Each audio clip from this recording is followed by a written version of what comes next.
Hey guys, Rick from Maple Syrup Gaming. We got some big news today. RYZEN has an official launch date, and it's confirmed it's going to be the same for Canada as well. So what we're going to be doing today is we're going to be looking at the major retailer sites, what prices we have for Canada, what's up so far, and also what motherboards they have to accompany it with. So most of this video in a few seconds is going to be switching to a screen capture where I'm going to be basically looking with you guys at the major retailers, what's available. And at the end, we're going to come and look at basically an overview of the 3 CPUs that were launched, what I think we should be looking for, and what maybe we should hold off on. So don't worry guys, come back in a couple of seconds and we'll be looking at the screen captures. Okay, so here we are. We're on ncix.com. Now these are, here at the top, the 3 RYZEN processors that have been announced so far. Now for those who haven't looked at the presentation from AMD, I'm going to link it in the description of the video down below, and I invite you to go look at more of a sort of technical aspect on each CPU, because we're just going to do a really quick summary of each CPU and what basically they should be used for. So basically, so far what AMD has launched is the Ryzen 7 lineup, which is what they want to compete with against the i7 from Intel right now.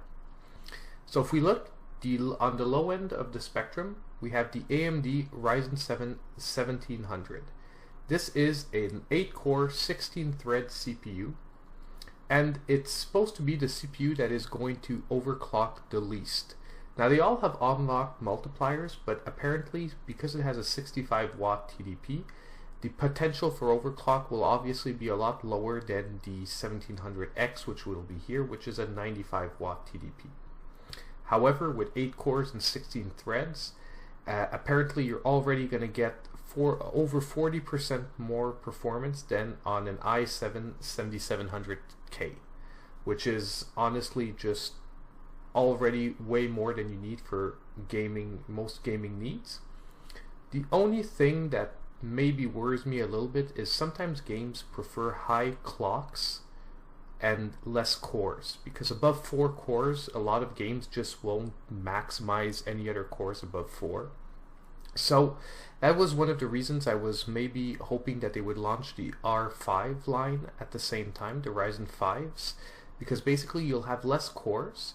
But if you go for a high-end Ryzen 5, you'll probably be getting higher clock speeds than a 1700, but with less cores.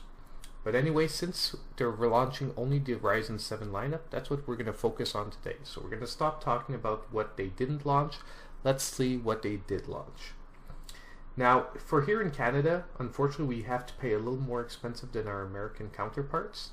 So the Ryzen 1700, which was launched in the US for $329, here is $439.99 on NCIX. We'll go look at Newegg in a couple of seconds, but the prices aren't far off between the 2 sites, if not identical. For those looking for a little more bang for your buck, you can always go for the 1700X, which will probably give you one of the higher overclocking potential and a much higher base clock. So basically here you have 3.1 gigahertz, which can turbo up to 3.7. Here you have 3.4, which can turbo up to 3.8. Now there is also a sort of dynamic adjustment system on these Ryzen CPUs, which depending on your cooling system will actually let them turbo by default even higher than maybe the base turbo, but these are the base turbo numbers basically. If you're looking at the 1700X, which in the US is launching for $399, well here we're at $529. So we're actually, the difference is greater than in the US between the 2 CPUs, because in the US you have about a $70 difference. In Canada, if you look, we have about a $90 difference, which is why I'm going to probably buy in for the channel the 1700, because it seems like the sweet spot, and it already seems like overkill for gaming and light video editing. For those who want to really go to the high end, we have the Ryzen 7 1800X, which is the competitor for Intel's 6900K. By the way, I didn't mention it, but the 1700X is competing in AMD's marketing against the 6800K. Coming back to the 1800X, however, in Canada here it's priced $699.99, and in the US it was priced for $499. So once again, the difference becomes even greater between the US and Canadian price, but at the same time, competing Intel chips are over $1,200 here in Canada, so you're still getting an incredible deal if you're going towards high-end content creation, whatnot. Don't look any further. This will be the best you can get for the price. Now, they have some motherboards that are launched too, and for anyone who wants overclocking, here we'll look at NCIX really quickly. They've launched a couple of MSI boards. We're looking at the X370s. These are the ones that will let you overclock to the highest potential. So we can get here, for example, a Gaming Pro Carbon for $250, which is probably a budget decent board for anyone looking to get into the AM4 basic platform. And if we keep looking here, yeah, that seems to be what we have for the moment.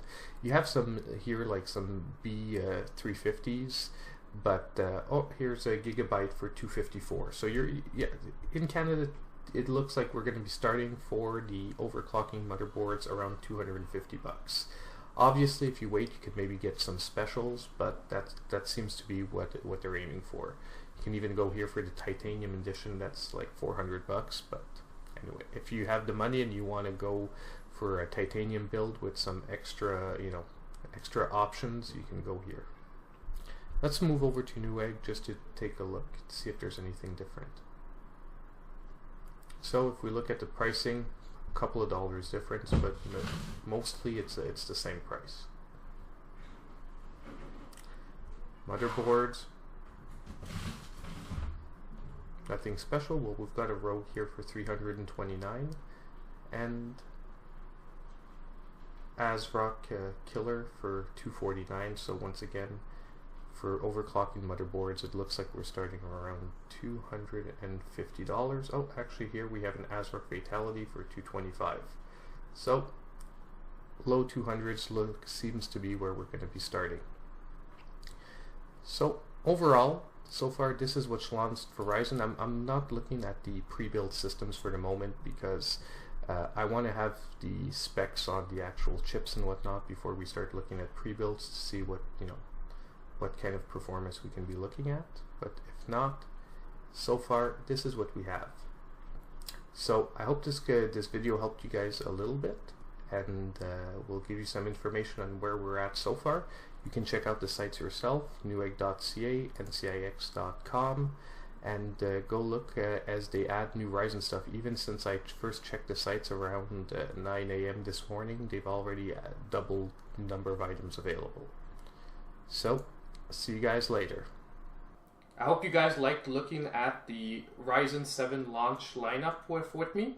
So on March 2nd, by the way, I'll be investing in the channel with a 1700. I'm not going to go for the two higher end CPUs because originally, if they had launched everything together, I would have probably gone for an R5. Because for my needs, gaming and some light video editing, I don't really think I need an R1700X or a R1800. So 1800X obviously. So hopefully you guys will come back after March 2nd. We'll be able to look at the actual specs together for the new CPU.